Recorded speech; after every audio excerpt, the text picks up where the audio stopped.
Carlo Mendoza, Giggle Kick. Mga influencer po kami. Pumunta po kami dito para suportan ang Duterte at ang mga Pilipino at Pilipinas. Dahil kitang-kita namin, marami nang lumabas, marami na kami nakita, lahat ng kabataan na apektuhan na. Dahil hindi lang ako ang Pilipino ang naapektuhan, kundi lahat, milyon na Pilipino ang naapektuhan dahil sa droga. Nandahil dyan, dahil droga rin ang umasak sa pamilya ko. Droga din ang dahilan kung bakit nagawa ng tatay ko ang nagawa niya sa ate ko.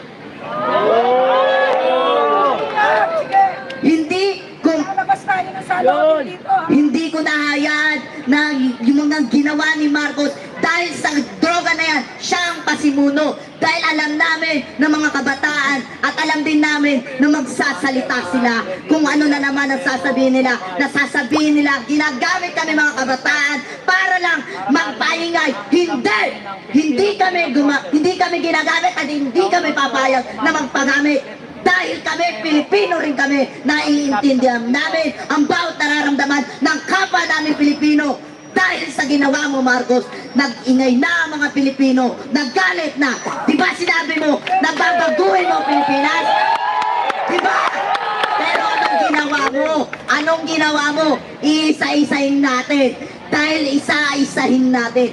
Sige, yung bagyo na sunod-sunod na tumaan, na maraming namatay na Pilipino, marami ang nadisgrasya, nabaha, marami. Pero anong ginawa mo? Wala. Nakuha mo pang manood ng concert na bagyo. Kung mabuti ka talagang pinuno at mabuti ka talagang presidente ng Pilipinas, ipakita mo noon pa lang, dahil nung nag-campaign ka pa lang, kung ano-ano ang pinakita mo, gumawa ka pa ng movie, nakala namin na totoo! Pinutol mo kami! Pinutol mo kami! Niloka mo kami! Kung ano-ano pa ang pinakita mo para lang umangat ka, para mailuklok ka lang, hanggang sa naniwala ang ibang Pilipino, hanggang sa marami ang gustong magluksok sa'yo. Pero ano nangyari? Nung nagluklok sa'yo, anong ginawa mo? Nung naging presidente ka, nagsimula, naghirap kami, kung ano-ano nangyari, tumaas ang diesel, tumaas ang mga presyo ng bigas. Kaya kami nagagalit sa'yo, lalo na kaming mga kabataan, na umanga sa'yo, lalo na ako, na akala ko mapapabuti mo ang Pilipinas. Pero anong ginawa mo? Kundi na droga na lumaganap sa buong Pilipinas. Kaya nananawagan ako sa'yo sa Republika ng Pilipinas, sa buong Pilipinas, sa Malacanang. Nauulitin ko, mag-resign ka na! Mag-resign ka na! Mga kababayan kong Pilipino, sabay-sabay natin isigaw. Mag-resign! Mag-resign! Mag-resign! Mag-resign! Mag-resign! Mag-resign! Sisigaw natin! Duterte! Duterte! Duterte! Duterte! Duterte! Bigyan mo ng tubig. Ito na lang ang sasabihin ko sa iyo, Marcos. Lalo na sa Malacanang. Alam namin na akala mo kaming mga kabataan, porket kabataan, ay kailangan asikasuhin ang mga pag-aaral. O, alam namin yun. Alam namin yun. Pero bakit gano'n naapektuhan ni kami? Dahil bakit? Dahil kasama ang pamilya namin sa naapektuhan sa droga na yan. Kaya kami mga kabataan, hanggat kaya namin lumaban, hanggat kaya namin dahil Pilipino rin kami, hindi kami matatakot sa'yo. Kahit marami ka bang ipadalang militar, dahil hindi kami malulupit ng kung sino man, dahil kami ay Pilipino din. Kaya wag kang magtaka kung bakit hanggang ngayon nagagalit sa'yo dahil katulad ng ginawa mo sa isang katulad naming mga Pilipino, lalo na mga kabataan, kung ano-ano na lang nangyari sa mga kabataan. Dahil dun din sa nakatira kami, ay maraming mga nagdodroga, maraming kaming narinig na nag-aabutan ng droga, hanggang sa nalaman namin, hanggang sa nakita namin. At nung nalaman ko, pati su Duterte, Sara, kinalaban mo, kaya kami nagalit sa'yo, dahil kami sumuporta rin sa'yo. Alam mo kung bakit nangyari sa ate ko? Alam mo kung anong nangyari? Dahil sa droga na pinalaganap mo. Ginahasa ang ate ko na nawala sa bisyo. Nang dahil sa bisyo sa droga. Yun ang dahilan ng droga. Kaya bakit kami sa iyo naniniwala na bakit ka maniniwala sa mga pinapadala mo na trolls kami? Trolls sa mga Pilipino? Binabayaran? Hoy! Baya ka naman sa balat mo! Hindi kami bayaran! Hindi kami bayad! Hindi kami bayad! Hindi kami bayad! Hindi kami bayad! Hindi kami pangag!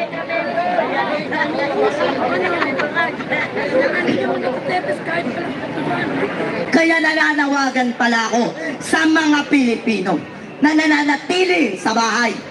Mahiya naman si Marcos. Kahit ano pa ang panakot sa atin, huwag kayong mag-alala. Suportado kayo na buong Pilipino. Lumabas na kayo, mga kapwa namin Pilipino, lalo na mga magulang nyo. Kami ang susuporta sa'yo, lalo na ako. Ikaw bata ka, nanonood ka. Alam ko nanonood ka dahil maraming lumaganap na social media. Alam namin kung bakit kami galit. Dahil hindi namin din gusto gawin to. Pero dahil sa ginawa mo, dahil sa ginawa mong meeting, kung ano-ano, alam mo, nagalit na sa'yo. Umpisa pa lang, nagagalit na sa'yo. Hinintay lang namin na bumawi ka sa dulo. Pero anong ginagawa mo? Wala! Hanggang sa nagalit na, hindi ba sabi mo, tigre ka? O sige na, nanawagan ako sa'yo. Pumunta ka, magpakita ka sa buong Pilipinas para na sa ganun, kung tigre ka talaga, ipakita mo sa amin. Dahil nalaman namin na talagang tigre ka. Dahil nilamo mo kami. Pero hindi kami magpapalamon sa'yo ng buong buo. Dahil kaming mga Pilipino, marami na kaming napagdaanan. Dahil kami isang matatag na Pilipino. Kami ay babangon ng babangon na kasama si Inday Sara Duterte. Duterte! Duterte! Duterte! Huwag kang masyadong magtaka, Marcos, hindi kami takot sa'yo, lalo na ang mga kabataan. Dahil kami, lalo na ako, palaban kami. Lalo na ako, palaban din ako. Hindi ako nagpapasubig kahit sa kanino. Ako ang isang Pilipino, lalo na ang mga kasama ko, kapwa Pilipino na naghihirap din sa Saudi. Minsan yung iba, nag-uuwi ang para lang magpadala sa pamilya nila. Pero nung napahamak yung pamilya nila, hindi mo ba nakikita na naghihirap din ang mga Pilipino na sa ibang bansa? Hindi mo ba alam yun? Tapos ikaw, nagdodroga ka, pinapalaganap mo. Hayop, grabe ka talaga. Duwag ka. Okay, maraming salamat po sa lahat na nandito. Kami po ang Star Image Fam. Kasama po namin ang mga anak-anak at namin si Major at si Carlo. Hindi po namin sila pinalaki ng ganito. Nasa amin na sila ng 6 years. Simula nung lumalabas sila sa TV, nag-viral sila, hindi po ganito ang pagpapalaki namin. Pero kaya kami nandito sa EDSA ngayon, nilaan talaga namin yung oras namin dito. Kasi si Carlo gusto niyang ihatid yung news sa buhay niya na ang ate niya ay ginahasa ng tatay niya. Yun po ang totoo. Hanggang ngayon nasa ng tatay mo. Nasa kulungan dahil sa droga yan. Yun po ang totoo, kaya kami nandito dahil sa kagustuhan ng batang si Carlo. Hindi po siya ginagamit, hindi po kami bayad, nandito kami para sa pagmamahal sa bayan. Ngayon lang nangyari sa atin to, diba? Yeah! Opo. Tama po yun. Kung marami sa amin nakakakilala, lalo na kay Carlo na nagsalita kanina, siya po yung anak-anakan ni Vice Ganda. Na batang makulit noon, na laging kasama ni Vice sa mga pelikula niya. Kahit si Madjo, ayan si You Don't Know Girl, si Madjo, wala pong pumilit sa amin dito, hindi po namin sila tinuruan.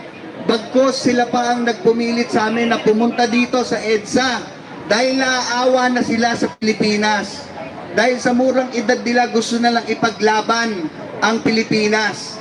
Sa mga kapwa naming influencers na siguro ngayon tinatawanan lang kami dahil lahat sila kampe sa gobyerno dahil may nahihita sila. Meron silang nakukuhang talent fee. Bawat imbita sa kanila ng gobyerno, may bayad sila dahil influencer sila, mga artista sila, may talent fee sila. Kami wala. Nagpunta kami dito ng buong puso. Gusto naming ipaglaban ang tunay na nagmamahal sa Pilipinas. Walang iba kundi si VP Sara Duterte. Duterte! Duterte! Kitang-kita naman po natin ang panggigipit kay VP Sara. Nakita nyo, inuuna ang confidential funds na busisiin kesa iprioridad ang pangangailangan ng mga Pilipino. Nakita po natin, ang dami pa rin nagbubulag-bulagan, nagbibingi-bingihan, lalo na sa sektor namin, sa entertainment industry, na ang walang ibang laman ang news ng mga top networks na yan, kundi ang pagdurog sa ating VP Sara Duterte na talagang nagmamahal sa Pilipinas. Nakita nyo naman kahit anong pagdudurog na ginagawa, lumalaban tayo ng patas, lalo na ang ating VP. Protektahan natin ang Vice President, guys. Imbis na magstay lang kayo sa bahay, pumunta kayo dito, mapayapang rally to. Okay? Lahat dito na nandito, nagmamahal sa Pilipinas. Yung mga nag-i-stay lang sa bahay, nanonood lang, lumabas na kayo. Wala dyan sa pagpindot nyo ang tamang laban, ang totoong laban. Nandito yan sa EDSA, kasama namin. Lumabas na kayo, ano pang iniintay nyo? Ginagago na tayo. Kinakamkam na ang pera ng bayan. Nagbubulag-bulaga pa rin ba tayo? Okay, lahat dito walang bayad. Sinasabi nila may pinapapirma daw para bayaran. Meron ba? Wala! Walang bayaran dito. Lahat dito nagmamahal ng tunay sa Pilipinas. Andito kami dahil kay Carlo, dahil ang kapatid niya, nirape ng tatay niya. Kaya kami nandito. Diba? Dahil sa bawal na droga na yan. Kaya kami nandito, wala sa amin nagbayad, wala kaming pakialam. Kumawalan kami ng trabaho, wala sa amin kumuhang mga bookings o mga events ng mga local government na kampe sa pamahalaan na yan. Wala kaming pakialam. Ang pakialam namin, magbago na tayo dito sa pamahalaan. Ibahin na natin ang sistema. Kung dapat bumaba sa pwesto, bumaba. Mahiya kayo sa mga Pilipino. Pera namin yan, hindi nyo pera yan. Tama. Ganon ang ginagawa namin ngayon. Kaya wag kang magtaka na, Marcos. Basta, nandito kami para rin supportan Vice President Sara Duterte. Inuuna mo pang pabagsakin si Sara Duterte. Hoy! Hindi ka magtatagumpay. Hindi ka magtatagumpay. Kaming mga Pilipino, kahit mahirap kami, kahit mahirap kami, hindi mo maloloko ang mga Pilipino, lalo't namulat na kami. Lalo na kami. Dahil nakita namin na kung ano-anong ginagawa mo kay Miss Sara Duterte. Marcos, mag-resign ka na. Kung hindi mo kayang panindigan ang pagiging presidente mo. Lalo't hindi mo naman talaga nagawa, kundi kinamkam mo lang ang pera ng kaban ng Pilipinas. Kaya wag kang huwag kang magtago. Huwag kang magtago sa mga militar mo. Huwag kang magtago sa mga milyon mong pera sa Malacanang. Dahil kami, kapag nagalit ng todo ang mga Pilipino, baka dyan sa Malacanang umabot ang galit namin. Maraming salamat po. Maraming salamat sa lahat. God bless sa lahat po. Maraming salamat. Palakpakan po natin. Mabuhay! Mabuhay!